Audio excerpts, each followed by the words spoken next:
Welcome back to my YouTube channel. Legal system की lecture series में हमारा next topic है कॉमन लॉ लीगल सिस्टम। कि हमारे पास जो कॉमन लीगल सिस्टम है वो क्या होता है, इसकी आउटलाइंस देखते हैं कि इसमें हम लोग इस लेक्चर में डिस्कस करेंगे कि कॉमन लीगल सिस्टम होता क्या है, उसका मीनिंग क्या है, उसकी डेफिनीशन क्या है, कॉमन लीगल सिस्टम का ओरिजिन कहाँ से हुआ और ये किस तरह से डेवलप हुआ। बेसिकली हमारा क्वेश्चन ही यही है कि origin and development of common legal system. तो जो इसकी डेवलपमेंट है वो डिफरेंट एराज में हुई, जैसे अर्ली कॉमन लॉज क्या थे, high middle ages, late middle ages, early modern period and then conclusion. इन सब हेडिंग्स को हम अब वन बाय वन डिस्कस करेंगे कि ये है क्या चीज़। सबसे पहले हम लोग देखते हैं कि हमारे पास कॉमन लीगल सिस्टम क्या होता है। बेसिकली जो कॉमन लीगल सिस्टम है ना, ये हमारे पास अनरिटन लॉज होते हैं।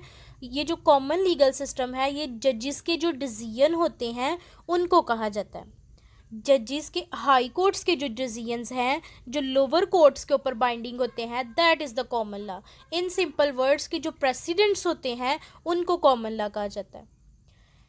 कॉमन लीगल सिस्टम जो है वो हमारे पास इंग्लैंड और उन कंट्रीज़ में एग्जिस्ट करता है। पहले हम ये देखते हैं कि हमारे पास कॉमन लीगल सिस्टम होता क्या है।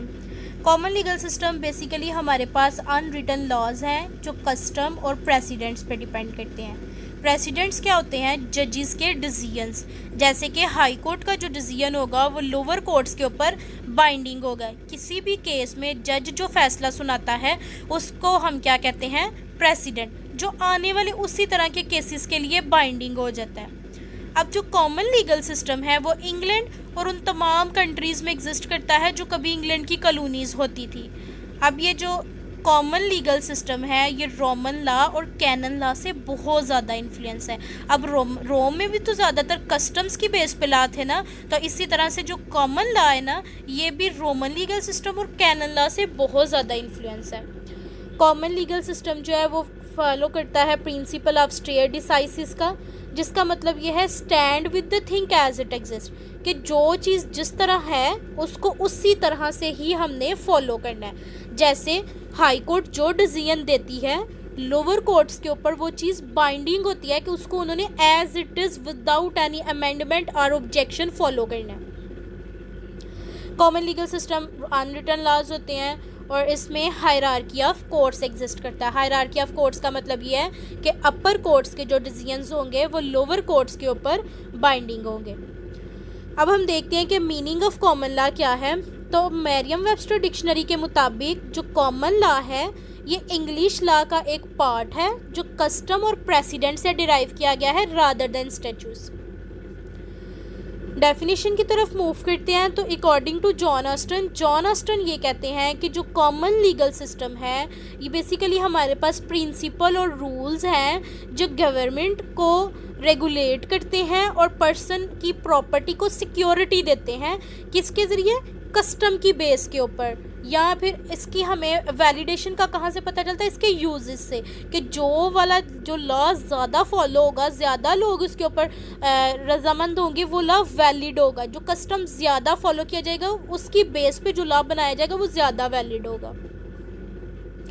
नेक्स्ट आ जाता है हमारे पास ओरिजिन ऑफ कॉमन लॉ। जो कॉमन लीगल सिस्टम है वो इंग्लैंड में मिडल एजेस में नॉर्मन कॉन्क्वेस्ट के बाद ओरिजिनेट हुआ। नॉर्मन कॉन्क्वेस्ट से पहले क्या था कि जो इंग्लैंड का लीगल सिस्टम था वो कस्टम्स के ऊपर बेस करता था और बहुत ज़्यादा इनफॉर्मल था। ये एरिया टू एरिया वेरी करता था। Area to area custom varies करते थे जिसकी वजह से लॉ भी वेरी करता था। कस्टम के ऊपर लॉ डिपेंड करता था, तो जब कस्टम चेंज होगा तो इट्स मीन लॉ भी चेंज होगा। वहाँ की गवर्नमेंट भी ज़्यादा स्टेबलाइज नहीं थी। वो लोग जो थे कस्टम के ऊपर बिलीव करते थे, कैनन लॉ के ऊपर बिलीव करते थे। लेकिन जैसे जैसे वक्त गुजरा इंग्लैंड का लीगल सिस्टम डेवलप होना स्टार्ट हुआ और इसने प्रिंसिपल ऑफ प्रेसिडेंट को फॉलो करना शुरू कर दिया। इस वजह से इसको क्या कहते हैं? Common legal system. इसकी हम डेवलपमेंट देखते हैं तो कॉमन लीगल सिस्टम की डेवलपमेंट बेसिकली डिफरेंट एराज में, डिफरेंट स्टेजेस में हम डिस्कस करेंगे। हर स्टेज इसकी डेवलपमेंट में बहुत ज़्यादा कंट्रीब्यूट कर रही है। सबसे पहले हम देख लेते हैं early common laws. Early common laws ये थे कि अर्ली कॉमन लॉज हमारे पास नॉर्मन कॉन्क्वेस्ट के बाद से स्टार्ट होते हैं और 1200 BC तक रहते हैं। अब इस पीरियड में क्या हुआ था कि जो इंग्लैंड की गवर्नमेंट और उनका लीगल सिस्टम था ना, वो बहुत ज़्यादा इंस्टेबल था, क्योंकि वो लोग कस्टम पे चल रहे थे और कस्टम हर रीजन टू रीजन वेरी करता था।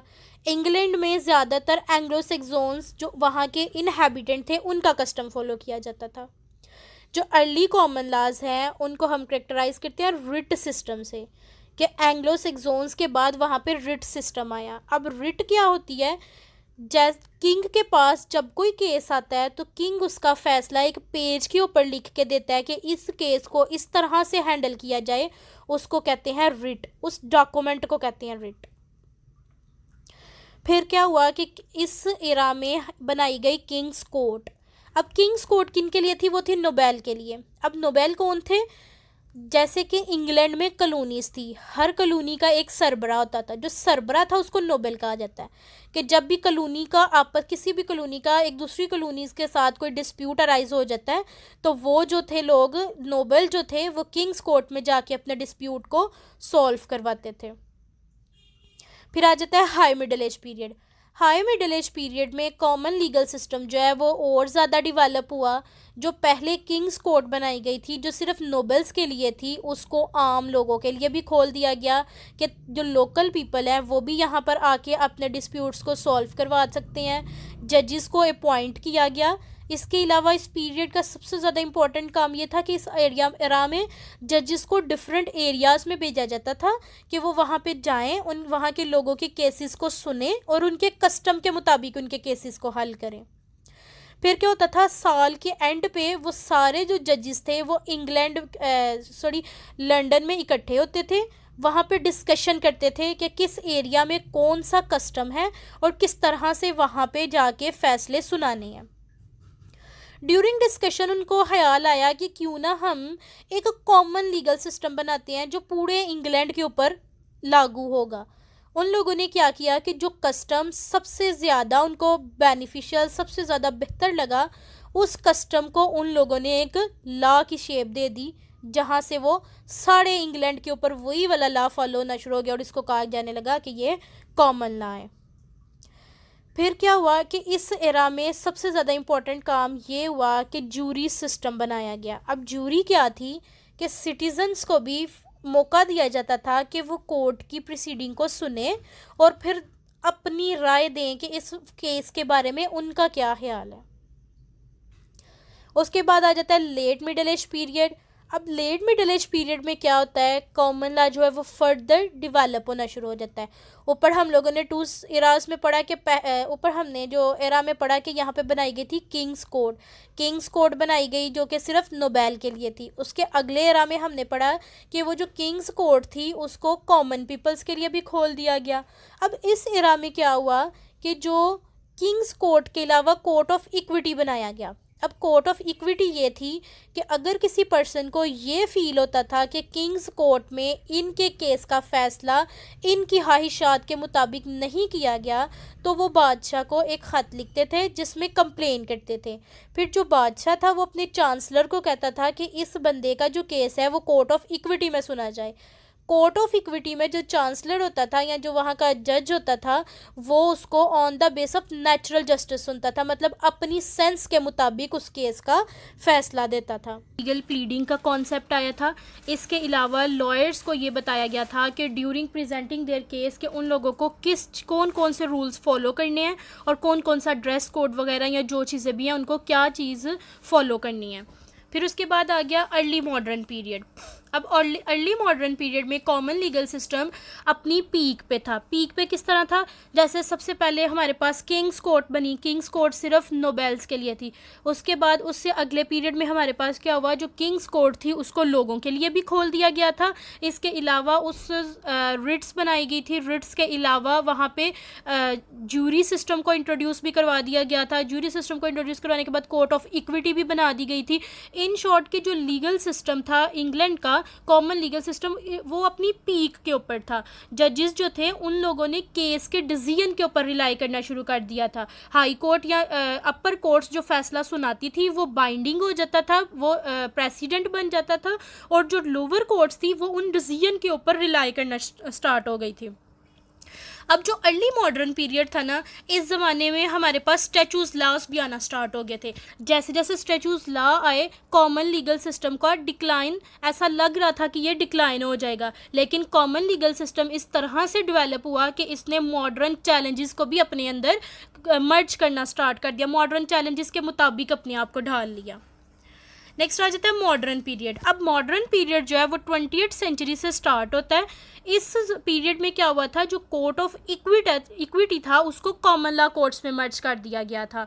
इस ज़माने में जो सबसे ज़्यादा इम्पॉर्टेंट डेवलपमेंट हुई थी वो इंटरनेशनल लॉज आए थे, जो कि हमारे पास सेट ऑफ प्रिंसिपल्स होते हैं, रूल्स होते हैं that govern and conduct of the nation in their relation with one another, एक दूसरे के साथ जो इनके रिलेशन है। मॉडर्न एरा में जो लीगल सिस्टम था उसने अपने आप को इवॉल्व होना स्टार्ट रखा according to the changing social and economic condition.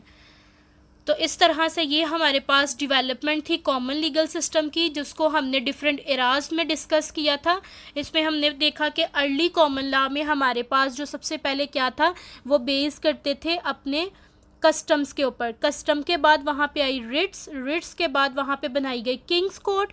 High middle age period में क्या हुआ था कि जो किंग्स कोर्ट थी उसको लोगों के लिए भी खोल दिया गया था, कोर्ट ऑफ इक्विटी बनाया गया। कोर्ट ऑफ इक्विटी बनाने के साथ साथ यहाँ पे जूरी सिस्टम को इंट्रोड्यूस करवा दिया गया। लेट मिडिल एज एजिस में क्या हुआ था कि यहाँ पे हमारे पास लीगल प्लीडिंग्स आ गई थी, फिर उसके बाद जजेस जो थे वो अपॉइंट हो गए थे, फिर उसके बाद यहाँ पे मतलब कि लेट मिडिल एज पीरियड, जिससे ना जो हमारे पास कॉमन लीगल सिस्टम है ना वो अपनी पीक पे आना स्टार्ट हो गया था, क्योंकि अर्ली मॉडर्न पीरियड में हमारे पास स्टैचूज लॉ भी आ गए थे। तो फिर कॉमन लीगल सिस्टम को कंटिन्यू होने के लिए उसको अपने आप को अकॉर्डिंग टू द सरकमस्टांसिस जो है वो डेवलप करना पड़ा, उसके अंदर अमेंडमेंट लेके आनी पड़ी उसको। तो यहाँ तक था। अब हम इसका कंक्लूजन देखते हैं कि कॉमन लीगल सिस्टम का कंक्लूजन क्या है। Common legal system has a rich and complex developmental history from its origin normal conquest to the present day. वो कह रहे हैं कि जो कॉमन लीगल सिस्टम है ना, नॉर्मल कॉन्क्वेस्ट से लेके आज तक इसकी जो हिस्ट्री है वो बहुत ज़्यादा रिच और कॉम्प्लेक्स है। It follow in many countries by the world, ये दुनिया में बहुत ज़्यादा कंट्रीज़ में फॉलो किया जाता है। कॉमन लीगल सिस्टम जो है वो चेंजिंग पॉलिटिकल, इकोनॉमिक और लीगल सर्कमस्टांसिस के मुताबिक अपने आप को डेवलप कर रहा है। ये जो सिस्टम है रिलाई करता है प्रिंसिपल ऑफ प्रेसिडेंट्स के ऊपर। हत्ता कि ग्लोबलाइजेशन की वजह से इसको चैलेंजेस हैं, लेकिन इसके बावजूद कि स्टैचूज लॉ भी आ गए हैं, कॉमन लीगल सिस्टम ने दुनिया के लीगल सिस्टम को इन्फ्लुएंस करना जारी रखा हुआ है। यहीं तक था हमारा लेक्चर। अगर इसमें कोई भी चीज़ समझ ना आए तो feel free to ask in comment section. अल्लाह हाफिज़।